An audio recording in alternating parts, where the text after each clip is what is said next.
मध्य प्रदेश सरकार अब मंत्रियों का इनकम टैक्स नहीं जमा करेगी। इसका भुगतान अब खुद मंत्रियों को करना होगा। सरकार ने 1972 का ये नियम बदल दिया है। मुख्यमंत्री डॉक्टर मोहन यादव की अध्यक्षता में हुई कैबिनेट की बैठक में यह फैसला लिया गया। बैठक में सीएम डॉक्टर यादव ने इसका सुझाव रखा है, जिस पर सभी ने सहमति दी। कैबिनेट में जेल सुधार में कैसे सुविधाएं बढ़ाई जाए और कैदियों को रोजगार से जोड़ा जाए, इस दिशा में सरकार जल्दी विधानसभा में विधेयक लाएगी। कैबिनेट की बैठक में फैसला लिया गया कि शहीदों के माता पिता को भी आर्थिक सहायता दी जाएगी। अब जो भी सहायता राशि शहीद को दी जाती है, उसकी 50% माता पिता को भी दी जाएगी।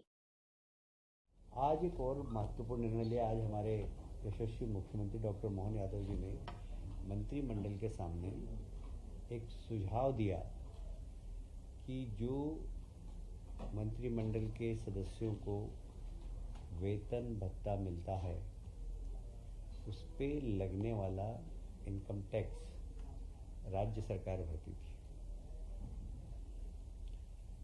माननीय मुख्यमंत्री जी ने प्रस्ताव रखा सभी मंत्रियों के समक्ष कि यह अधिनियम के माध्यम से राज्य सरकार मंत्रियों के भत्ते पर लगने वाला इनकम टैक्स राज्य सरकार भरे।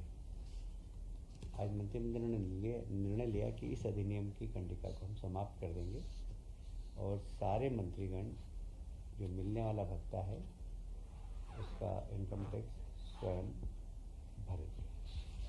बहुत ही महत्वपूर्ण निर्णय हुआ है, जिसमें हमारे एग्रीकल्चर से पास आउट नौजवानों को रोजगार भी मिलेगा। जो प्रधानमंत्री जी का सपना है सॉइल टेस्ट के लिए भारत सरकार ने सभी ब्लॉक्स में भवन भी बना दिए, पर अब भी व्यवस्थित सॉइल टेस्ट हो, इसके लिए आज के मंत्रिमंडल में निर्णय लिया गया कि हम कुछ कृषि से संबंधित सहकारी संस्थाएं व एग्रीकल्चर पास आउट नौजवान अब वहां पर सॉइल टेस्ट कर सकेंगे। सरकार उनके खर्चे जिससे आत्मनिर्भर बन सके, लगभग 45 टेस्ट हर ब्लॉक में कराएगी और उसका पेमेंट करेगी, और बाकी वो अपनी क्षमता से किसानों को समझाकर जितना ज़्यादा सॉइल टेस्ट करा सके, उससे उनको आर्थिक लाभ भी मिलेगा और किसानों को अपनी सॉइल की टेस्ट रिपोर्ट भी सही मिलेगी। ये बहुत ही अच्छा निर्णय हुआ है किसानों के हित में। पूरे ब्लॉक में, सारी 313 ब्लॉक में ये प्रयोगशालाएं काम करेंगी। तो प्रदेश के कई लोग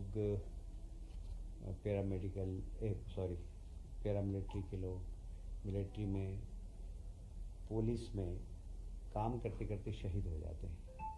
साधारणतः परंपरा ये रही है कि जो भी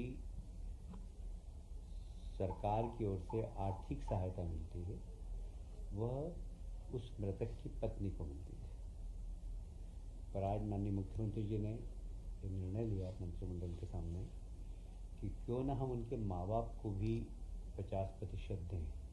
साधारणतः व्यवहारिक रूप से ये होता है कि जो सेना में काम करने वाले, सर्विस करने वाले नौजवान काफ़ी यंग स्थिति में ही उनकी डेथ हो जाती है, तो माँ बाप का भी एक ही लड़का होता है, जितनी राशि आती है वो उसकी पत्नी को मिलती है, माँ बाप वंचित रह जाते थे। तो ये व्यवहारिक रूप से हमने देखा है, मतलब मैंने देखा इंदौर में 2 परिवार ऐसे थे कि पत्नी पैसे लेके और चली गई, बेचारे माँ बाप उनके पेरेंट्स को भी गई। जब चुनाव के पहले चुनाव प्रचार समाप्त हो जाता 48 घंटे तक, तो साधारणतया राजनीतिक दलों को विज्ञापन देने की, प्रिंट मीडिया में विज्ञापन देने की छूट थी, पर राज्य निर्वाचन आयोग ने इस पर प्रतिबंध लगा रखा था कि नगर पालिका, नगर निगम, लोकल बॉडीज़ के चुनाव हो, तो जैसे ही चुनाव प्रचार थम जाता था तो प्रिंट मीडिया को विज्ञापन नहीं मिलते थे। हमने भी भारत शासन के निर्वाचन आयोग के नियम के अनुसार इसमें संशोधन किया है अब राज्य निर्वाचन आयोग भी प्रिंट मीडिया को लोकल बॉडीज के चुनाव में विज्ञापन देने की छूट प्रदान